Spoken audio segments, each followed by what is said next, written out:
So whether you guys are a new rider, have been riding for years, here's some riding tips that may help you.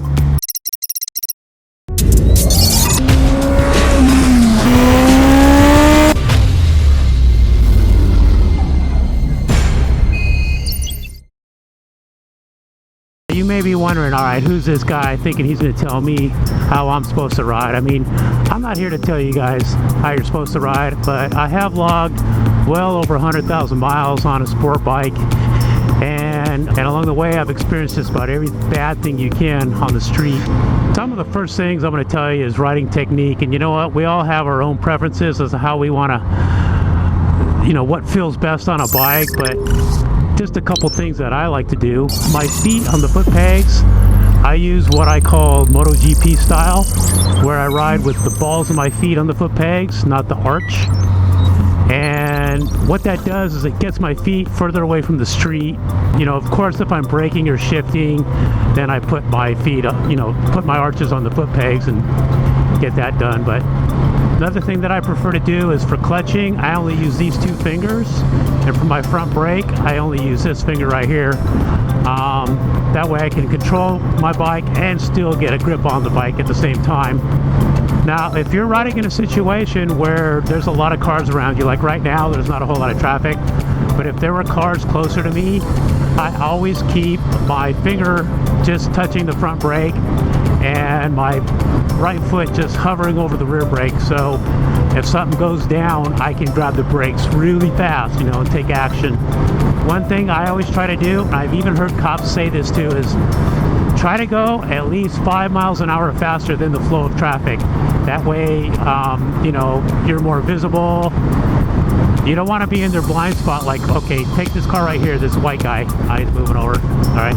Okay, you don't want to sit right here going the same speed as them. Like right now, they have no idea I'm here. They can't see me. And next thing you know, they're coming into my lane and cutting me off. So do not sit in their blind spot, which is just back a little bit, and definitely don't go at the same speed as them. As I ride with my brights on, if traffic's really open, I don't, because I like to save my bulbs. But most of the time, like right now, I'm coming up into some traffic, I make sure my brights are turned on, and I just put my back foot just barely touching my rear brake, not pushing it at all. Got my right finger on my front brake, and I'm in California, so I'm allowed to lane split. So if you guys can't do that, sorry suckers.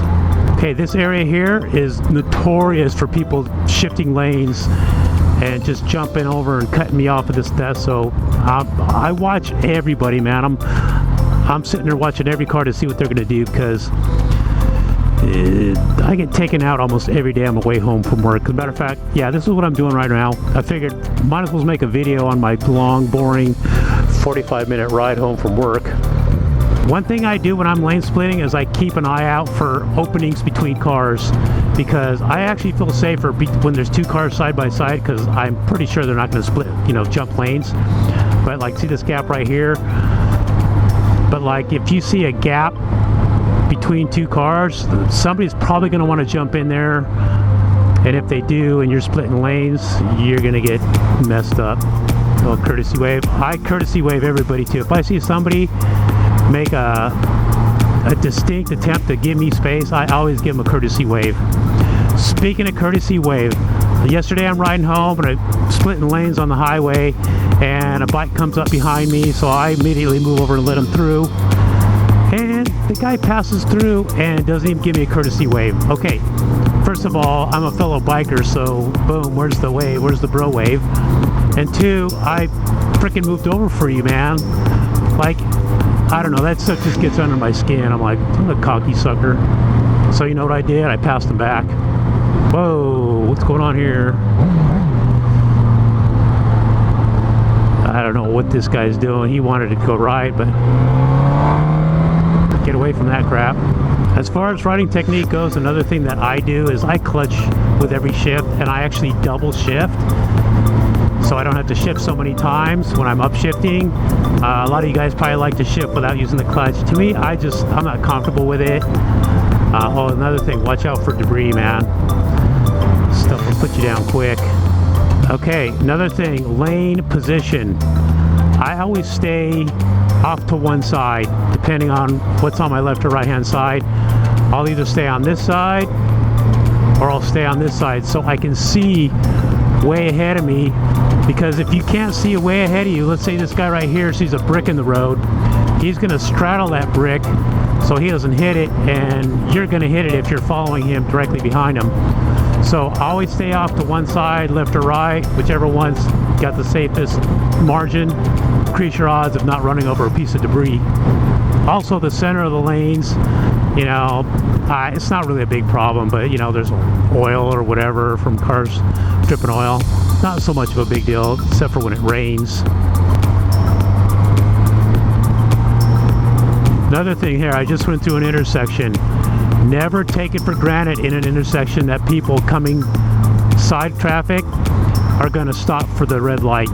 Whether you're coming up with a light that's already green, you know, approach it with caution, look at everybody going cross traffic, make sure that nobody's going to blow the light. And if you're sitting at a red light, when that thing turns green, you know, make sure these cars coming cross traffic are actually going to stop. Don't just think, oh man, the light's green and I'm out of here, and punch it. People blow red lights all the time. Another thing I do is I wear earplugs all the time too, because there's so much wind noise, and it's a statistical fact that the amount of noise inside your helmet can cause ear damage after a certain amount of time. And I prefer the blue ones. I've tried all those bright orange ones and bright yellow ones, and they hurt my ears. The blue ones you can find out there, those work the best for me. I never ride without earplugs. I can still hear my bike, I can hear traffic around me, sirens and stuff. It may take a little getting used to it first, or some of you guys, I like to just hear my pipe, you know. It's like, you know, protect your ears, man. Another thing too is I always have a tire plug repair kit with me. You get a flat tire in the middle of nowhere, or even like this ride home, if I get a flat tire, I'm screwed. But a tire plug kit, I can stick a plug in the hole real quick. It's got little CO2 bottles with it, and I can be running again in like 10 or 15 minutes. I don't have to call AAA. I don't have to hassle my wife come pick me up. Watch out for animals crossing the street. I can't tell you, every time I wake up my throttle, I think, dude, if an animal came running across the street right now, it could just take me out. You know, you don't see it coming, it could happen that quick. So I guess just be conscious of it, you know. It could happen at any second. So see, like right now, I'll stay over here to the right, because if one of these guys in the left lane doesn't see me and he wants to jump lanes, then, you know, I'll have time to react. If I'm in the middle, or if I'm riding to the left, you know, on the line, and somebody comes over, you know, they could just run right into me. When I'm braking for a red light or a stop sign, I use both my brakes. I don't use just the front. I don't use just the rear. I usually start with the front brake, but then I hit the back brake right after that. And I do about 70 to 80% front brake, 20 to 30% back brake. Because if you're using just the front brake, it throws all your weight forward. It's just, you know, it's harder on your brakes. It's harder on your arms. This way you kind of balance out the load of the bike when you're braking. After that long, boring street, I'm finally coming up on a corner.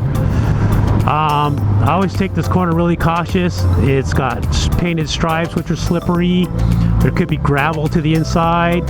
Anytime you cross paint, be real ginger on the throttle. Go light on the throttle, because the paint is slippery, especially if it's wet out.